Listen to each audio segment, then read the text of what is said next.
In our last video, we learned how to use functions to work with string data. Now, in addition to string functions, SQL Server provides numeric functions. These numeric functions can perform mathematical calculations on the value passed into the parameters.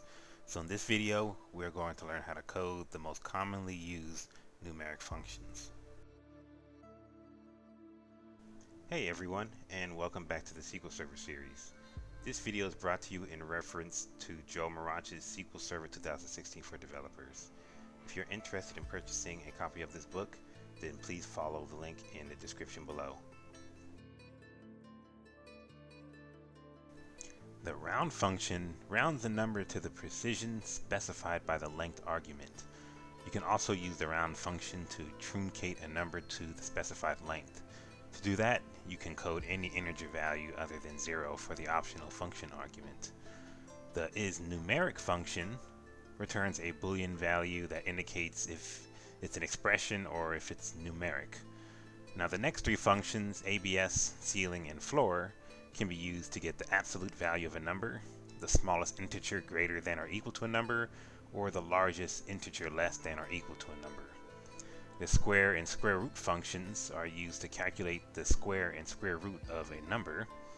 And last but not least, the rand functions is used to generate a floating point number with a random value between 0 and 1. So let's go over some examples on how to use some numeric functions. The first one I'm going to look at is the round function. And you do that by specifying the word round, and then you open two parentheses where we're going to pass in our arguments. And so I'm going to do select round, and then the first part of the function I'm going to add in is my number.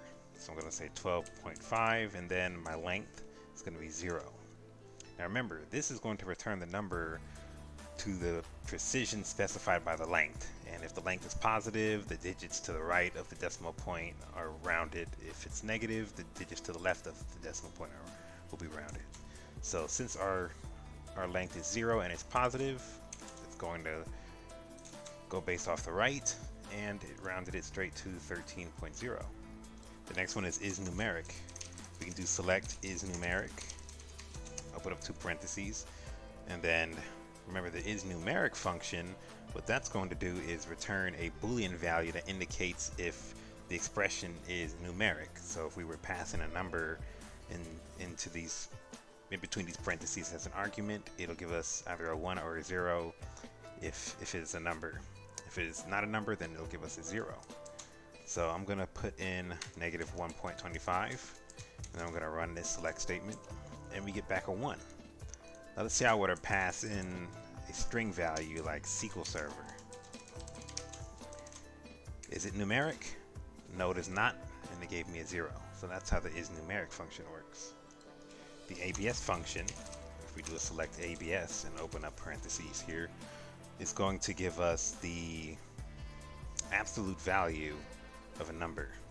Right? So if I say negative 1.25, and I run this select statement, then I get 1.25, which is my absolute value of my number. My next one is going to be ceiling, so I'll select ceiling in parentheses, and then what this one's going to do is it's going to give me the smallest integer that is greater than or equal to the number that I pass in. So if I put 1.25 and then I run this, I get negative 1. That's my smallest integer that's greater than or equal to the number that was passed in the arguments for the function. And then the next one here is going to be floor, and when what number I put in floor is going to be, it's going to give me back the largest integer that is less than or equal to the number. So if I do negative 125 and then run this, we get negative 2. That is the largest integer that is less than or equal to the number. So that's how the floor function works. Let's look at the square and square root and rand, the last three that are in that list. So if I select square, open up two parentheses, and remember the square is going to return the square of a floating point number. So let's say I put in 5.2786, and then I run this. Well, this is the square right here. that we get, right? And then square root is going to give us the square root of a number, right?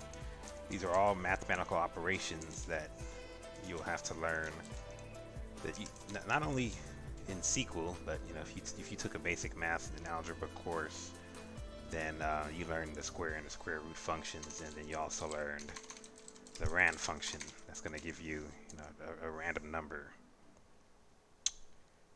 a random floating point number between 0 and 1. So I'll just go ahead and I'll run that, and that's our first random floating point number. If I were to run it again, it would give us another one, and it would just give us random floating point numbers every single time we run it. So that is all for this video. In our next video, we're going to learn how to use functions that work with date and time. So if you're interested in the next video, head on over to database-tutorials.com. If you liked this video, hit the like button on this video. If you didn't enjoy it, hit the unlike button. And if you want to receive future notifications on when our next video is posted, hit the subscribe button. So thank you for watching, and see you next time.